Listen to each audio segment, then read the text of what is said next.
I will attest to, Lisa said about Elizabeth, that's just her thing was writing. But Lisa just got rid of, completed her work with Nathan, who's now, he was in Lisa's class for 2 years, and he's at Carver, which is a high school in Towson.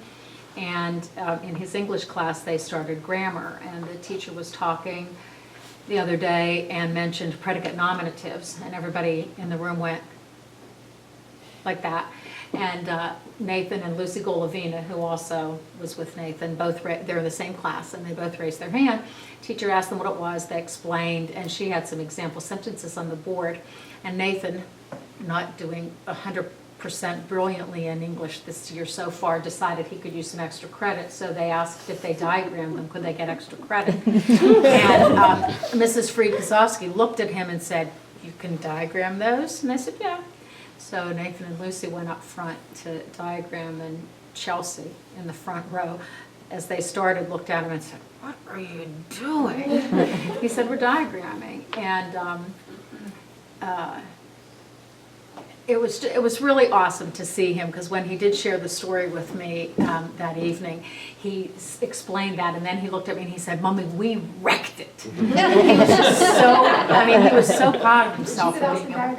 He was just so proud of knowing that and being able to do it. It was really, because he was just not an overly enthusiastic student. Not bad, just not overly enthusiastic. It was really nice to see what a difference it made for him to have that, all those distinctions, and to be able to show that and use it for good. But you see, they have such a good base coming all the way through, and so. Right, which is why I get to use distraction, because or abstraction, that's the word I was going for.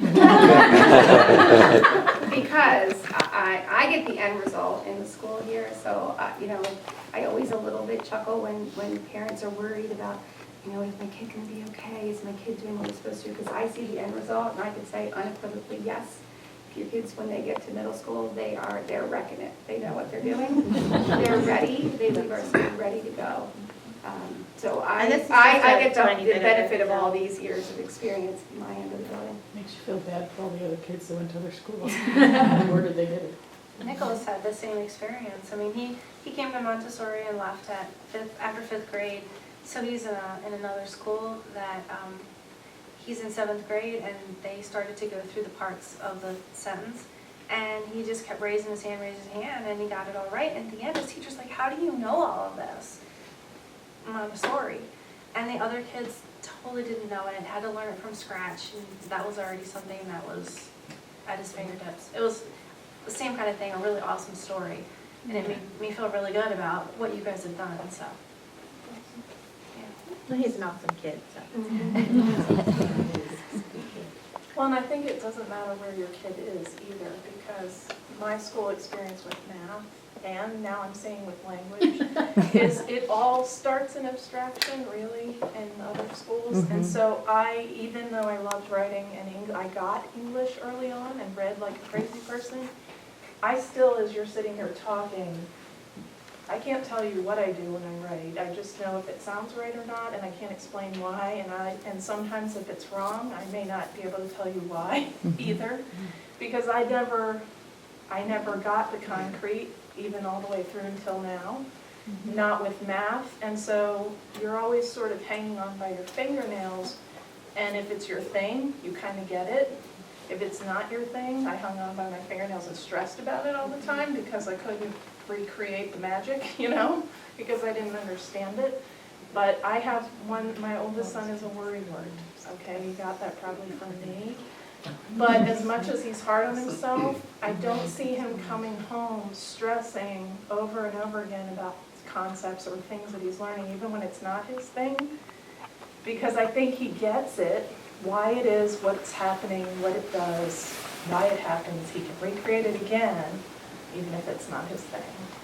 And so even though he's a worrywart, I don't see that hanging on by your fingernails thing in him that I had in public schools, seeing just the abstraction and not being able to know why I was doing it and how I did it last time and why it works. But this sets them up for that from the beginning.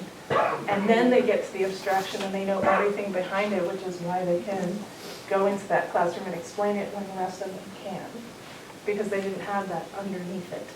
So that's my view with 2 kids in it. And I have one who's not a worrywart, but he seems the same way as mine, you know, but he gets it, you know. And my son's in middle school now, and I'm like, God, just do not ask me for help with homework. So not helping. I mean, math, it was a long time ago, but I mean, even with any kind of English or anything, I mean, we never diagrammed sentences in public school. And my father went to Catholic school, and he tried to teach me how to diagram sentences, but I'm like, yeah, it was a lost cause. I mean, you know, it was just, I frustrated him, so he stopped trying. But yeah. Well, you guys can all come and serve every day, and then you can go to whatever. We can catch you guys up.